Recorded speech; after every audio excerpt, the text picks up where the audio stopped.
ফরিদপুরের রাজনীতিতে যেন এক বিরল দৃশ্যের অবতারণা হলো। দলীয় আদর্শের দেয়াল ভেঙে রাজনীতির মাঠের চির প্রতিদ্বন্দ্বী এক নেতাকে জেলগেটে ফুলের মালা দিয়ে বরণ করে নিলেন অন্য দলের সংসদ সদস্য। ভাঙ্গা উপজেলার আলগী ইউনিয়ন পরিষদের চেয়ারম্যান ও আওয়ামী লীগ নেতা মোহাম্মদ সিদ্দিক মিয়ার দীর্ঘ ১৭৫ দিনের কারাবাস শেষে মুক্তি পাওয়ার মুহূর্তটি এখন স্থানীয় রাজনীতির আলোচনার কেন্দ্রবিন্দুতে। গত বছরের ১৩ই সেপ্টেম্বর ফরিদপুর ৪ আসনের সীমানা পুনর্নির্ধারণের প্রতিবাদে গড়ে ওঠা আন্দোলনের জেরে গ্রেপ্তার হয়েছিলেন আওয়ামী লীগ নেতা সিদ্দিক মিয়া।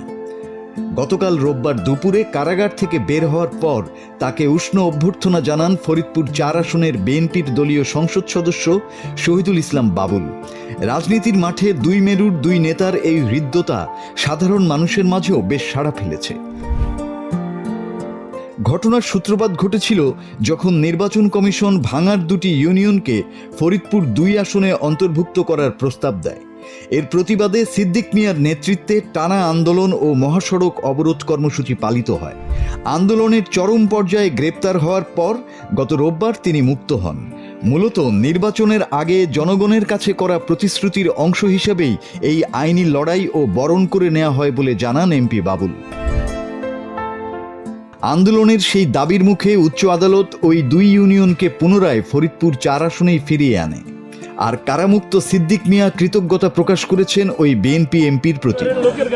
সকলের কাছে এবং বাবুল ভাইয়ের কাছে সারা জীবন কৃতজ্ঞ। আরো কথা আছে, সেটা হচ্ছে আমি রাজনীতি সে আমাকে আরো শিখাইছে। আমি তো দীর্ঘদিন ধরে রাজনীতি করি, ক্লাস 3 থেকে।